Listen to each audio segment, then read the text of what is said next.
আমাদের যে নতুন প্রজন্ম, আজকে নতুন প্রজন্ম তারা যে স্কুলে যাচ্ছে, কলেজে যাচ্ছে, শিক্ষা গ্রহণ করার পরে শিক্ষার শেষে সে কোনো জায়গায় একটু বিনোদন করবে, কোনো পার্কে যাবে বা কোনো থিয়েটারে যাবে, নাটক দেখবে বা কোথাও বড় কোনো পার্কের ভিতরে যে ফুটবল খেলার মাঠ থাকবে সেখানে যে ফুটবল খেলবে, এই ধরনের কোনো ভালো কোনো সুব্যবস্থা নাই।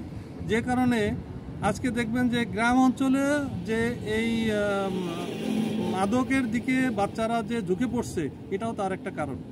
তো এইটা থেকে যদি আমাদের মুক্তি পেতে হয়, অবশ্যই এই ব্যবস্থা নিতেই হবে যে বিনোদন কেন্দ্র ছাড়া কিন্তু এটা সম্ভব না। তাদেরকে এই নতুন যারা স্কুল থেকে বের হচ্ছে, যারা স্কুলে পড়ছে, কলেজে পড়ছে, তাদের যে বাকি সময়টাকে, পড়ালেখার বাইরে যে বাকি সময়টুকু আছে, সেই সময়টুকু তারা যেন বিনোদন করে কাটাতে পারে। ওই মদ, গাঁজা বা এই ভয়ঙ্কর যে আসছে, কি বলে এটাকে, মাদক আসছে, এটার থেকে দূরে রাখার জন্য অবশ্যই এদেরকে উচিত যে সরকারের একটা সুন্দর বিনোদনের ব্যবস্থা করে দেওয়া।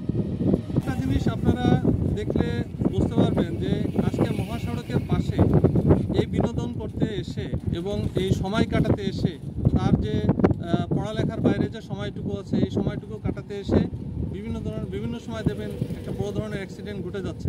আজকে যে অ্যাক্সিডেন্টগুলো হাইওয়ের সাইড দিয়ে ঘটছে, এবং এই দেখবেন যে বিকালবেলা সকালবেলা যে হাইওয়ের সাইড হয়, স্কুলের ছেলেরা বা কলেজের স্টুডেন্টরা, এদের ভিতরেই বেশি।